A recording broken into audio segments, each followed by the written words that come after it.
Welcome back. So now what I want to do is take a look at another way of doing bar graphs and also how you can modify a bar graph that you've already got created. So the first thing I want to do is talk about what you can do with a graph that you already have created if you need to make any edits to it. The first thing that I want to show you is whatever you change in your data table here will automatically adjust whatever you've got in the graph. Because I want to show you here, when I click on the data section of the graph, you notice that both of these two areas of the table end up getting highlighted. This blue section here is corresponding to all of the different bar heights. So we have a bar that's going to be 18 people tall. Here it is right there. We have a bar that's going to be 16 people tall. There it is right there. And then what's color coded in purple over here, that's what we've got along our x-axis. Now, let's say we realized that we did a miscount on something, or we ended up surveying a few more people, and maybe now instead of 9 people liking olives, 11 people like olives on their pizza. If I was to change this number here, watch what happens to the bar in the graph.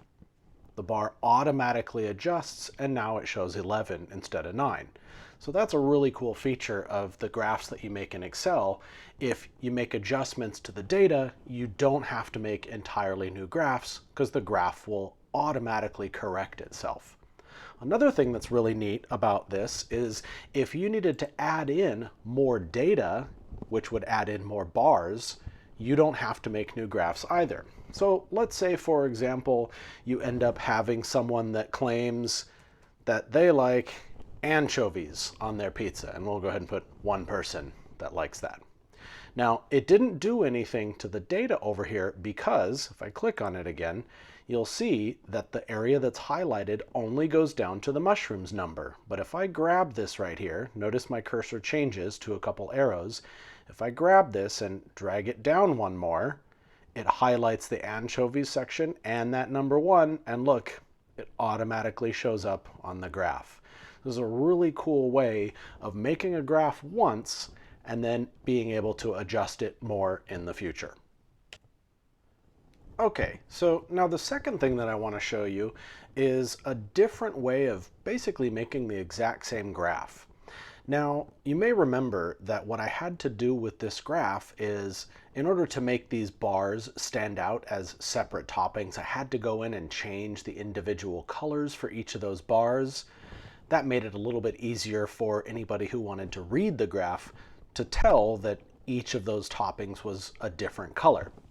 Now, I'm going to switch over to a second sheet that I've created, and it has the exact same data. Here we are, the exact same data as before, but I'm going to show you a separate way of making the same kind of bar graph.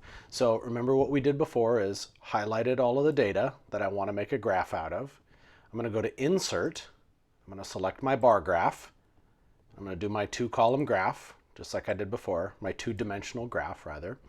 And just like before, it doesn't have the axis titles, so I'm going to click the little plus here and I'll add those in. I'll go ahead and edit those later. I'll change the title to something good later, but for now, I want to show you how I can change the bars themselves. So just like before, they're all starting off as the same color, and it makes it a little bit wonky to read. So I'm going to click on the graph so that the entire graph is highlighted. Remember, I can highlight individual things within the graph, but I want the entire graph selected. Once I've done that, I'm going to right click, and I'm going to come down here to where it says Select Data. So I select Data, and here's what I'm going to do. I'm going to switch the rows and the columns. Remember, the columns are the things that are identified with letters, and then the rows are the numbers across the side. So I'm going to go ahead and switch them. I've done that. I'm going to go ahead and say OK. Now look at what the graph looks like. I have 7 different bars. Each bar has its own color, and now I don't have to go in and color code each of the bars, but I do have new problems that have come up. For example, I don't know why this bar is yellow right here. I don't know why this bar is green. It doesn't mean anything to me. So what I need to do now is I'm going to go back up to my plus, and I'm going to add in a legend. So I click legend. There we go. Now everything's color coded. But what the heck does series 1 mean, or series 2 or 3? So in the previous kind of graph, I'll go back to it for a second. In this one, I had to go in and change the colors for each of the bars. But in this one, what I have to do is I have to change the names for each of these different series. Series 1, Series 2, Series 3, that doesn't mean anything to me. Cheese, pepperoni, olives, onions, etc., that does mean something. So here's what I'm going to do. I'm going to click on the legend. So remember, I can highlight the entire graph, or I can click again and highlight the legend. And I'm going to use my right click function again. There's a lot of right clicking going on. I'm going to right click and I'm going to select data. And if I look over here, this is why it's calling all of those colors Series 1, Series 2, Series 3, because that's what they're called in here. So here's what I'm going to do. I'm going to have to edit each of those series. So I selected Series 1. I'm going to edit that. I'm going to call it cheese. And I say OK. And look, now it's called cheese here, and it's called cheese over here. I'm going to go to Series 2. I'm going to edit that. I'm going to call that pepperoni. I say OK. Now it's called pepperoni. Series 3, edit, olives, OK. Series 4, edit, onions, OK. And so on. Series 5, edit, bell peppers, OK. Scroll down. Series 6, edit, mushrooms, OK. Series 7, edit, anchovies, OK. It's a lot of clicking. I'm going to go ahead and click OK now. It's a lot of clicking, but it's really simple. It's a little repetitive though. So now I have all of those individual colors matching with the bars.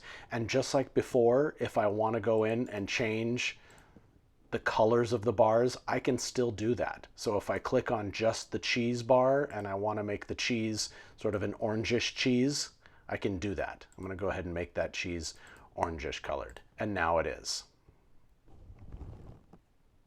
Okay, so I've got the cheese bar, that orangish, that dark orangish color. Now I do have to do a little bit more work and actually change the color over here because it's not matching. So if I select it and then select again, remember you can select individual things.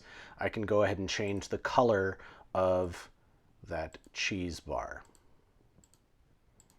And there it is. Now the cheese there, dark orange, matches the cheese over there.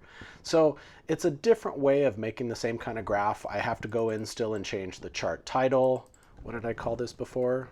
Favorite pizza toppings of students at IHS. I think it was something like that.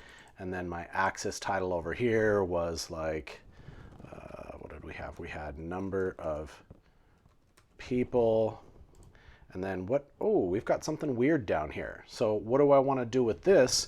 I need to go in and change the number here because it's showing number 1. I want to change this to something else. So I'm going to highlight that. Remember, a lot of right clicking, right click. I'm going to select data and it's calling it number 1 right now. I'm going to go ahead and edit that so that it has a different name. And I'm just going to call that topping. There we go. Okay. Topping. And as a matter of fact, I can get rid of that now. I don't need that anymore. And there it is. So now we have number of people, we have the toppings. You can go through and change the colors that you like, but basically same kind of graph, just a slightly different look. Some people like to have color-coded legends over here. Some people, switching to the original, some people like to have it all listed down on the bottom like that. Either one of these two would be totally fine. All right, so that's bar graphs for you. Next up is going to be line graphs. See you later.